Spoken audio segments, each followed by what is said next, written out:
सुल्तानगंज विधानसभा क्षेत्र के जग नारायणपुर में जन चौपाल लल्लन यादव के नेतृत्व में आयोजित किया गया, जिसमें जनता की अपार भीड़ देखने को मिली। क्या है पूरी खबर, आइए देखते हैं हमारे संवाददाता फैजुल शेख की इस खास रिपोर्ट में। और हम लोगों ने वोट भी भरपूर दिया था और आप लोगों से आशा है कि आने वाला जो विधानसभा चुनाव है 4 महीने के बाद चुनाव का बिल्कुल भुना गया है, उसमें हम लोग तन मन से इनको एक एक वोट देकर इनको विजयी बनाने का काम करेंगे।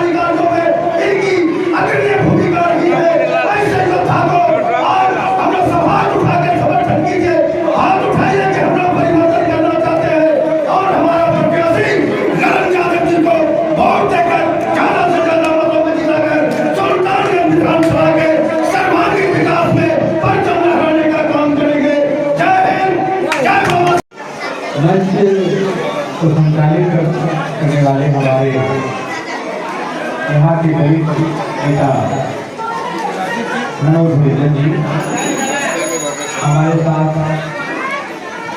चल रहे कंधे से कंधे मिलाकर राष्ट्रीय जनता दल के वरिष्ठ नेता हमारे अभिभावक बाबू यादव जी हर समय बड़े भाई की भूमिका में रहे। पैक्स के अध्यक्ष साहब, राजद के वरिष्ठ नेता अयूब भाई, आप लोगों के बीच हर तरह प्रखंडों में लड़ने वाले, हॉस्पिटल में लड़ने वाले, आपको न्याय दिलाने के लिए जिला परिषद सदस्य अशोक यादव जी, हमारे बड़े भाई, इन्होंने संघर्ष करने के लिए दलितों के बीच में सिखाया।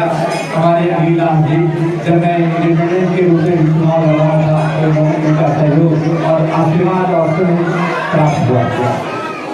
लेकिन बस ये है कि कभी कभी छोटे भाई जी भी नाराज हो जाते हैं और नाराजगी के कारण नाराजगी नहीं रहेगा। हमारे साथ चलने वाले तारापुर के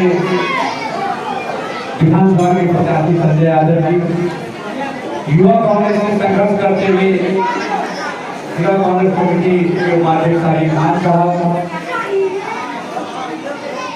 सकलदेव भैया राजद के वरिष्ठ नेता, सांसद हमारे प्रखंड अध्यक्ष राजद के युवा से सलाह नेता सुमन कांत और रंजन यादव जी, और माफ कीजिएगा उनका नाम मैं नहीं ले सका।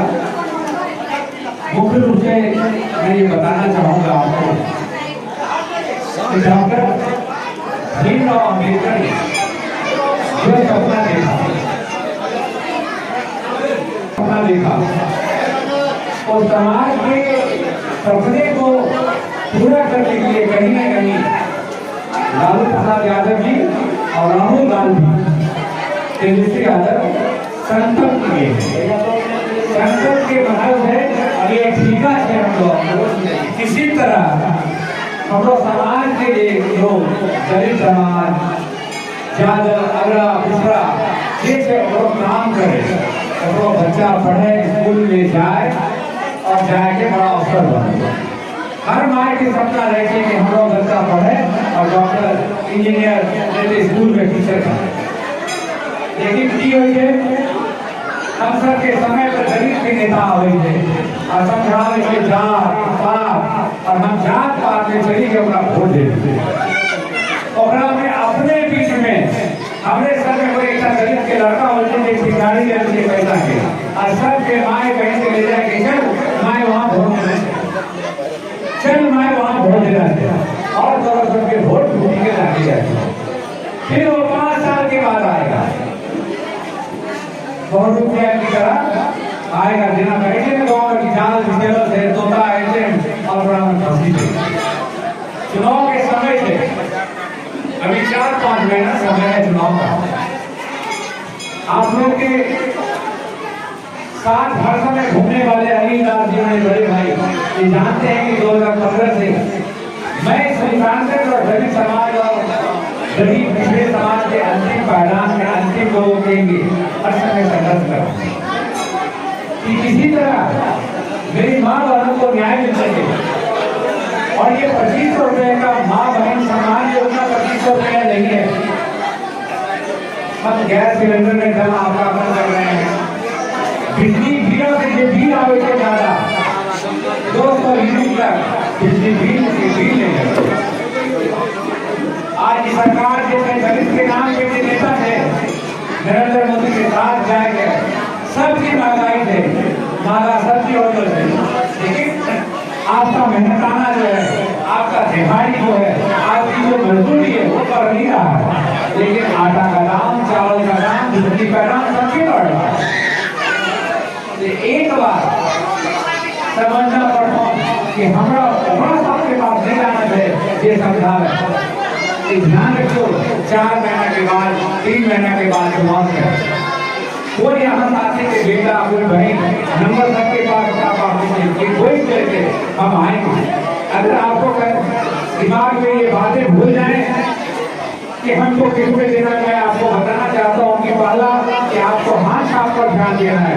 अगर तो हाथ छाप भूल जा किसी तरह की ध्यान नहीं रहते चेहरा सामने में जो चेहरा दूसरा सामने में उन चेहरा को देख के उसको समझ को ध्यान रखना है और उनको खुद करना है। आने वाले बहुत लोग आएंगे और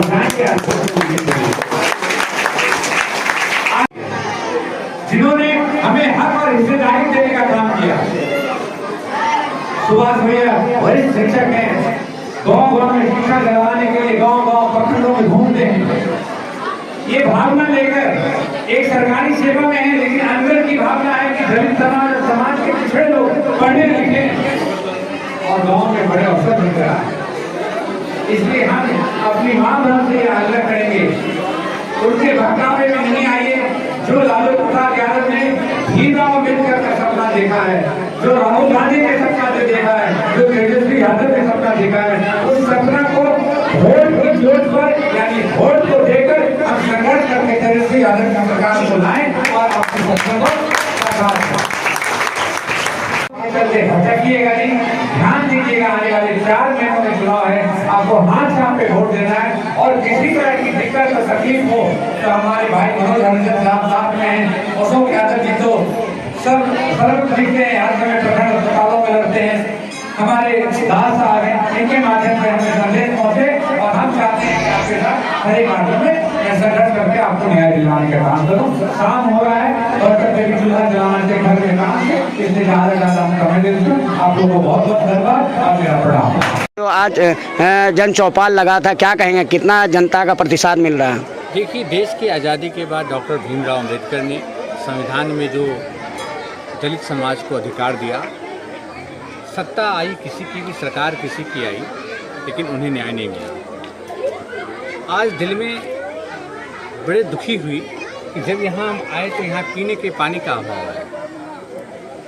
हम किस चीज़ का वादा करते हैं, किस चीज़ की, इसके लिए जिम्मेवार और कोई नहीं है। इस यहाँ खड़े हम जितने नेता हैं और जो नेता सत्ता में हैं वो सारे लोग जिम्मेवार हैं। निश्चित तौर से हम भीमराव अम्बेडकर के सपनों को तभी साकार कर सकते हैं जब समाज के अंतिम पायदान को हर पहलू पे उनको न्याय मिल सके। लेकिन क्या यहाँ होता है, समाज के पास समाज के ठेकेदार जो आते हैं जात के नाम पर, जातीयता के नाम पर वोट मांगते हैं। निश्चित तौर से इस राज्य में चुनाव का बिगुल फूंक चुका है। हम भी किसी पार्टी को नेतृत्व करते हैं, लेकिन मेरी वेदना है, दर्द है इस दलित समाज के लिए और मैं संकल्पित हूँ। चुनाव का निर्णय जनता करती है, लेकिन मेरा निर्णय मैं स्वयं करता हूँ और मुझे पता है इस दलित समाज के लिए मुझे संघर्ष करना है। इसलिए आप जान जाइए, सुल्तानगंज और शाहकुंड में मेरा ये सपना है कि हर पिछड़े और दलित को न्याय मिले, आर्थिक समाज से पिछड़ेपन का न्याय मिले। वो किसी भी समाज, वो अगड़ी हो चाहे पिछड़े हों, अगर आर्थिक रूप से टूटे हुए हैं तो उनको न्याय मिले और उनके रोड का, नाला का, पानी का, स्वास्थ्य का, चिकित्सा के लिए ये हों। लेकिन ये दुखद विषय है। इस राज्य में प्रत्यक्ष और अप्रत्यक्ष रूप से एक ऐसे सत्ता का कब्जा हो गया है जो दलित और पिछड़े की बात तो करते हैं, लेकिन न्याय किस समाज को मिलता है वो देखने को मिला है। राज्य में भ्रष्टाचार और क्राइम चरम सीमा पे है। आज भी आपने देखे होंगे कि भभुआ में एक हमारी बहन जो ड्यूटी के दौरान वो जा रही थी सुपौल में, एक सब इंस्पेक्टर की गोली मार के हत्या कर दी। इसके लिए पूर्णतः सरकार जिम्मेवार है। हम न्याय की बात तो करते हैं लेकिन न्याय मिलता नहीं है। आज हम इसीलिए एक जन चौपाल लगाकर गांव-गांव में जा रहे हैं, उसकी समस्या को जान रहे हैं। जब समस्या जानेंगे तो हम ऊपर बात करके इनको न्याय दिलाने का काम करेंगे। जैसा कि लोग कह रहे हैं इस गांव में आने का रास्ता भी नहीं है, जाने के जो बोल रहे थे बीच में, क्या लगता है इस बार? जो मूलभूत समस्याएं हैं, रोड, पीने के लिए अच्छी पानी नहीं है। अगर अच्छा पानी मिलेगा तो हमारी माँ बहनें बीमार नहीं पड़ेगी। सरकार नल पे योजना किए, यहाँ की जो ठेकेदार थे उन्होंने पाइप तो बिछा दिया लेकिन पानी नहीं मिली। ठेकेदार क्या करेंगे? ऊपर से कमीशन बेस बना हुआ है। सत्ता आज भ्रष्टाचार में डूब चुका है। कोई भी पदाधिकारी आज भ्रष्टाचार में डूबा है तो जनता को न्याय कहाँ मिलेगा? तो जनता भी इसके लिए जिम्मेवार है। न्याय तभी मिल सकता है जब इस सरकार को और वर्तमान को हमको बदलना होगा। जी जी। एक अभी दादी माँ कह रही थी कि थाली अगर फट जाता है तो बदलना होता है। इस बार आपको सरकार बदलना होगा। सरकार बदलेगी तो निश्चित तौर से सबको न्याय मिलेगा। जी जी, बहुत बहुत